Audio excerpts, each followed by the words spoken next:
Perkenalkan, nama saya Auladila, mahasiswi dari Poltekkes Kemenkes Pangkal Pinang, Prodi Keperawatan tingkat 2 semester 4. Baiklah, di video kali ini saya akan membuat video yaitu tentang cara pemeriksaan di PUT. Yang pertama itu kita akan melakukan palpasi, kemudian auskultasi dan persiapan alat. Kemudian yaitu ada yang pertama itu Medline, yaitu mengukur tinggi fundus uteri.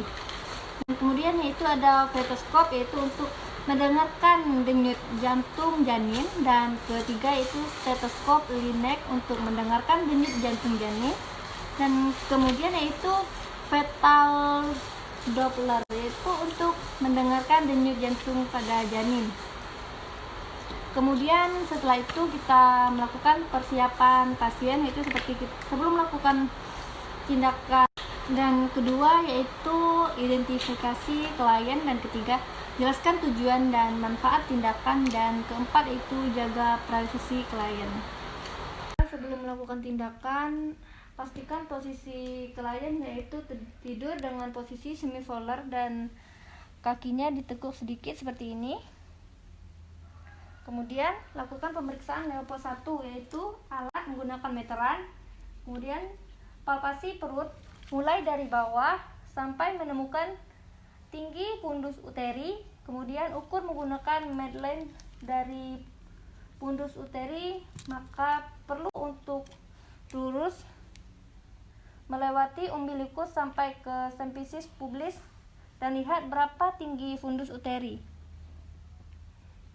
Baiklah, tindakan selanjutnya itu pemeriksaan Leopard 2. Baiklah, tujuan ini untuk mengetahui bagian janin yang berada sebelah kanan dan kiri perut ibu, yaitu dengan cara kita mempalpasi salah satu bagian dari perut ibu, sedangkan bagian yang lain menahan begini. Kemudian lakukan secara bergantian pada sisi kiri dan kanannya seperti ini. Untuk sisi kanan kita bisa meraba dari atas bawah untuk mengidentifikasi di mana punggung janin. Ciri punggung yaitu keras dan memanjang, sedangkan sisi kecilnya adalah berupa tangan maupun lutut bayi. Tindakan selanjutnya yaitu pemeriksaan pada Leopard 3, yaitu bertujuan untuk mengidentifikasi apakah bagian terendah dari janin sudah memasuki pintu atas panggul atau belum. Caranya itu pegang bagian kepala dan juga bokong janin, kemudian keduanya gerakan identifikasi bagaimana lebih bulat, lebih melenting, dan lebih keras. Bagian yang bulat, keras, melenting adalah kepala, dan apabila kepala sudah memasuki dari atas panggul, maka sudah tidak bisa untuk digerakkan lagi. Baiklah, tindakan selanjutnya itu pemeriksaan pada Leopard 4. Nah, di sini pemeriksaan menghadap ke kaki dari pasien Kemudian kita mengidentifikasi bagian terendah dari janin, dari ini, sejauh mana telah memasuki pintu atas panggul. Jika tangan kita berposisi seperti ini, huruf V, gini, mengerucut di ujung, maka bagian terendah dari janin yang masuk ke port hanya sebagian kecil. Jika tangan kita seperti ini agak melebar, maka bagian terendah telah memasuki sejajar ke pintu atau panggul, dan sebaliknya bila seperti ini terlebih lebar lagi, maka sebagian besar dari janin telah masuk ke pintu atas panggul. Tindakan selanjutnya itu untuk mengidentifikasi detak jantung janin.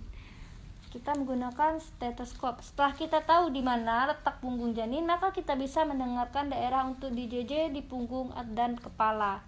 Punggung janin di sebelah kiri ibu dan kepala janin ada di bagian bawah di sini. Maka area untuk mendengarkan DJJ adalah di bawah kiri perut ibu, bawah ibu. Baiklah. Letakkan yang mempunyai lubang besar ke perut ibu. Lubang kecil itu telinga. Jangan memegang perut ibu dan stetoskop.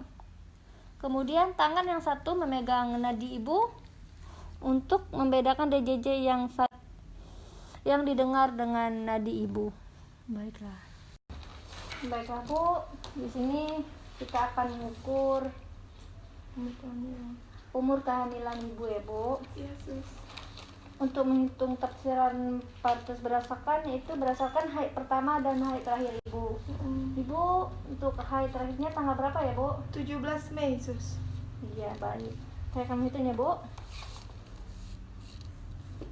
Baik bu, dari tafsiran partus berdasarkan haid terakhir ibu itu 17 Mei ya bu. Maka ibu akan melahirkan pada tanggal 17 bulan Februari tahun 2021 ya bu. Iya sus. Iya bu. Baiklah bu, pemeriksaannya telah selesai. Dan jika ada yang ingin ibu pertanyakan, ibu bisa bertanya. Tidak ada sus. Baik bu, jika ada keluhan ibu bisa datang ke sini lagi ya bu, Iya, untuk sus. konsultasi. Baiklah, pemeriksaan liput pada ibu hamil telah selesai. Saya akhiri, wassalamualaikum warahmatullahi wabarakatuh.